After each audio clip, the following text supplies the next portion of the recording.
Every day, women around the world are killed simply because they are women. This act, known as femicide, is the most extreme manifestation of gender-based violence.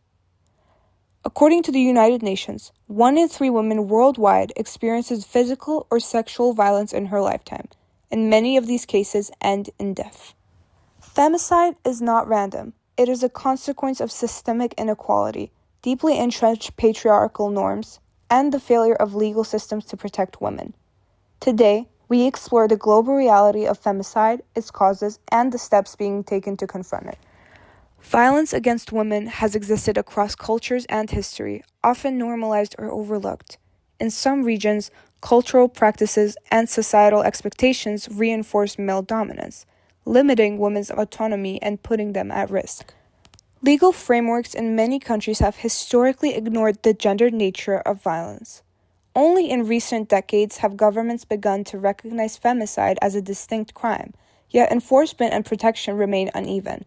Understanding femicide requires examining both social structures and cultural attitudes that perpetuate it. In Georgia, the prevalence of violence against women and domestic violence is alarmingly high. The 2022 survey on violence against women and girls showed that every second woman, contributing 50.1% of individuals aged 15 to 69, has endured violence at some point in her life. Furthermore, within the past 12 months, 18.2% of women have faced such violence. According to Georgian legislation, domestic violence is defined as the infringement upon the constitutional rights and freedoms of one family member by another, encompassing acts of neglect, physical, psychological, economic, or sexual violence, or coercion within the familial context. Concurrently, violence against women is comprehensively addressed, extending beyond the confines of domestic settings to encompass all actions, whether public or private, that typify violence against women based off gender. According to UN Women's Issue, through ongoing legislative updates and initiatives, Georgia continues to enhance its legal framework to recognize and combat VAWG, which stands for Violence Against Women and Girls, which refers to a range of abuse and violence that can disproportionately affect women and girls, often due to gender inequality. It includes various crimes such as domestic abuse, sexual violence, stalking, and so-called honor-based violence, such as FGM and forced marriage. While the term highlights that the majority of victims are women and girls, and the majority of perpetrators are men, it is important to recognize that people of any gender can experience this type of violence. In 2006, Georgia adopted the law on the elimination of violence against women and/or domestic violence and the protection and support of victims of such violence, or the VAWG-DV law. Only in 2012 was domestic violence criminalized in the Criminal Code of Georgia.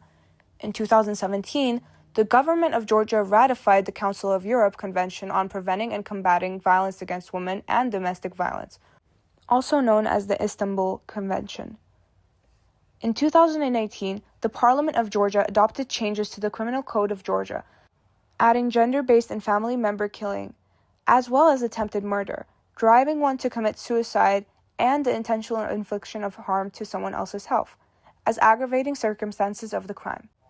In 2019, the bill on sexual harassment was adopted by the Parliament of Georgia, and respective amendments were made to the Anti-Discrimination Law, the Labor Code of Georgia, and the Code of Administrative Offenses of Georgia.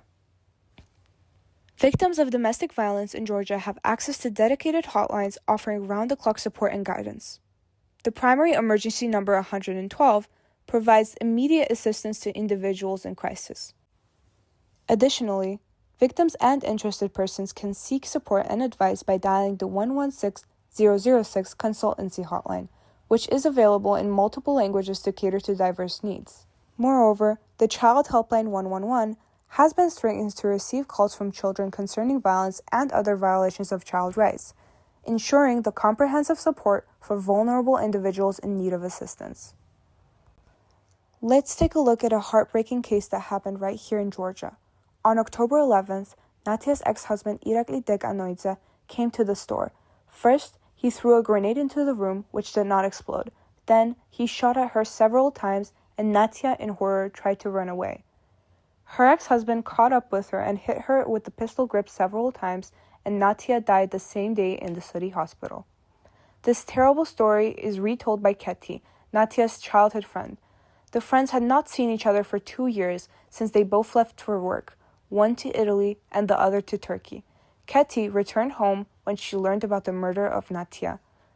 She said, quote, "We were going to celebrate New Year's together, like in childhood. Natia got married at 16, Keti says, for love, but the relationship quickly deteriorated. I think that she was happy with her husband for a year. Then came the problems, economic difficulties, physical and emotional abuse. They diverged, then reconciled. The last 5 years they had not lived together," says Keti. On October 11th, 2019, on the day of the murder, the court was to consider Natia's divorce statement. Irakli killed his wife a few hours before the scheduled trial. He was arrested on the same day. Natia was buried on October 15 in her hometown.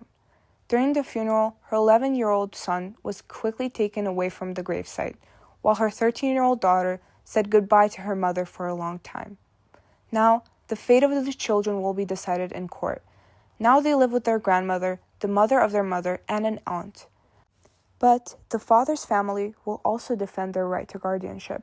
The father himself may be deprived of parental rights. Social workers have appealed to the court with such a petition. Jam News posts a question in their documentary, "Is the state an accomplice?" On July 25, 2014, Police Inspector Sergi Satseradze and his ex-wife, 19-year-old Salome Jorbenadze, were talking about something while sitting on a bench in the central park of Zestaponi. Suddenly, Satseradze pulled out a gun and shot his ex-wife, firing at her 5 times.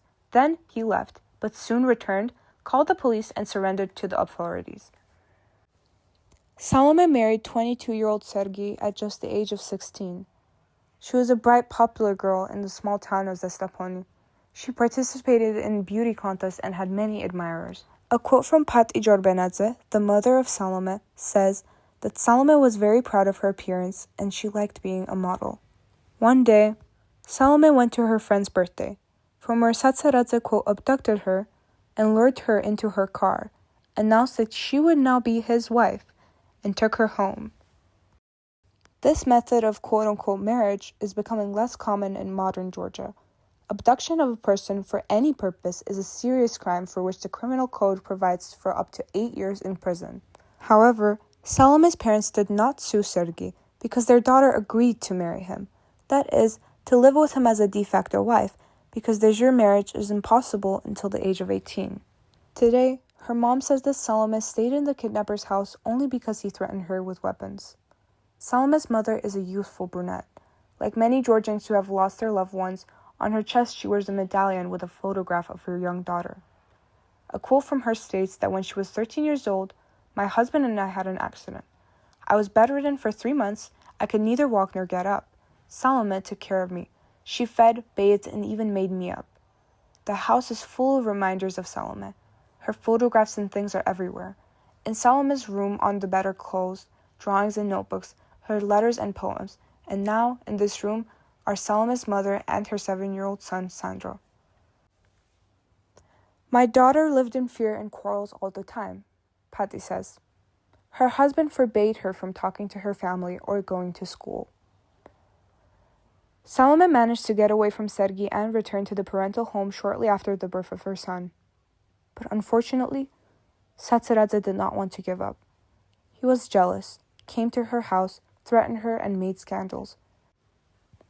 Several times the family turned to the police, prosecutors, and even the Ministry of Internal Affairs, but in vain. The investigation was endlessly delayed. The parents of the murdered girl are convinced that the law enforcement structures covered for Satseradze just because he was a police personnel. Not only was Satseradze not punished, but he was promoted. And this promotion, which happened a few days before the tragedy, Patti considers fatal, because it seemed to have convinced Satseradze of his innocence. In the end, the killer was sentenced to only 11 years in prison. A quote says, "She wanted to become a prosecutor. She said that then she would protect herself. And she said that she would definitely become a celebrity. Who would have thought what exactly her fame would be?" says her mother. Over 5 years have passed between the killings of Salome and Natia. Since then, 87 women have been killed by husbands or partners in Georgia. The statistics for 2019 have not yet been published, according to Jam News, but it is already clear that there will be no reason for optimism. Not a month passes in Georgia without reports of domestic violence that end in the death of a woman. Human rights activists call such murders femicide, that is, the murder of a woman by a man due to anger or hatred. Despite the fact that there are many such crimes in Georgia, the concept of femicide has not yet been fixed legally anywhere. Despite numerous attempts by the women's movement, the parliament has not yet adopted a bill.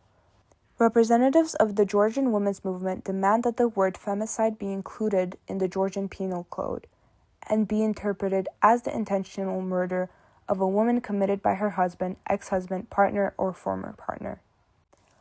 Under the current penal code, gender-based crime is an aggravating circumstance. However, human rights defenders are confident that only one allocation of femicide as a separate article will no longer allow the prosecutor to ignore the real motive of the crime when charged, as often as the case is now. Studies confirm that most women killed by their husbands before the tragedy went to the police. That is, the law enforcement authorities knew about the violence, but did not protect the victim, and that was the case with both Salome and Natia. Salome's mother recalls that the last time her daughter complained about her husband to the prosecutor's office was literally on the day of the murder. A quote from her reads, "The police confused her, and she was bewildered, and her statement softened what she really said. However, Salome wrote that her husband is still abusing her," says Salome's mother. She is convinced that the state could have saved the life of her daughter, but did not. A few months before Natia's murder, the police wrote out a security order, a document that forbade her husband from approaching her. This happened after another quarrel, says Ketty. The husband hit Natia with a jug on the head, and she had to get stitches. A quote reads, "She ran straight barefoot to the police. They all wrote down and issued a restraining order." Security orders appeared recently in Georgia, and at first they were considered almost a solution to the problem, but it soon became clear that this paper could not always protect the victim. Until November 2018, a violation of a security order was punishable only by administrative arrest for 7 days. Now, this is a criminal offense punishable by jail for up to a year, and if repeated, up to 3. Another guilty party is most definitely the public, as femicide researchers say that violence against women in Georgia is caused by low levels of education, social and economic problems, and cultural and religious traditions. Even today, many in Georgia do not realize that the domestic abuse is a crime and do not consider it necessary to intervene in a family conflict and protect a woman from a rapist. Some victims do not even go to the police, believing that, quote, family disagreement is a family matter. In television stories about cases of femicide, one can often hear the comments of neighbors, relatives, and eyewitnesses accusing the victim, and not the murderer, of what happened. Quote, "What can you expect if you argue with your husband and don't obey him?" Such a remark was recently made about one of the recent murders of a young woman. Human rights activists emphasize that it is often journalists who propagate the stereotypes while discussing femicide. They may call the cause of the murder jealousy or clarify that the victim had someone else, which in turn can be regarded as an indirect justification for the killer's behavior.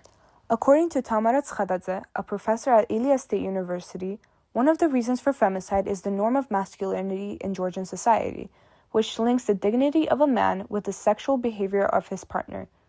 A quote from her reads, "Violence is directly related to power, and there's no doubt that men have more power over women, and they consider themselves entitled to force them. Women are perceived as sexual objects and not as independent entities. That is, a woman has no right to initiate or choice in sexual matters, and if she takes the initiative, she will be punished." If you analyze the cases of femicide in Georgia, you will find that often the victims are women who decide to change something in their life contrary to the wishes of their husbands. For example, they decide to divorce their husbands and live independently. A quote reads, "Husbands and relatives do not allow a woman to start living independently. To this day, it is believed that a woman should be obedient, take care of others, obey her father, brother, or husband, and as soon as she takes her own initiative, she will be met with great resistance," says Bayab Ataraya. Professor at Ilia State University, Emsaj believes that problems begin with raising children in the family.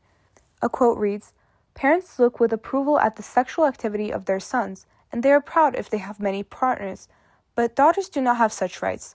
The sister is obligated to iron her brother's clothes, cook food for him, and etc.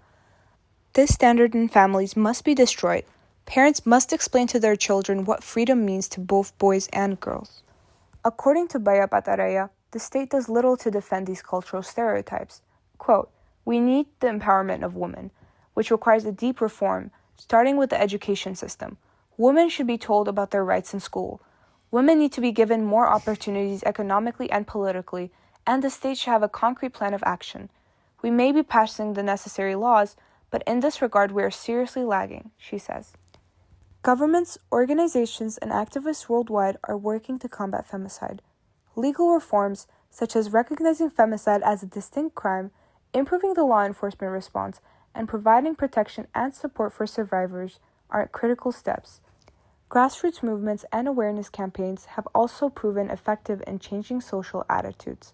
Education and advocacy play a vital role in challenging the cultural norms that allow violence against women to persist. Femicide is a global crisis that reflects deeper inequalities in society. Ending it requires more than laws. It demands cultural transformation, accountability, and a commitment to human rights. By understanding the causes, listening to survivors, and supporting the effective interventions, we can work towards a world where no woman lives in fear simply because of her gender.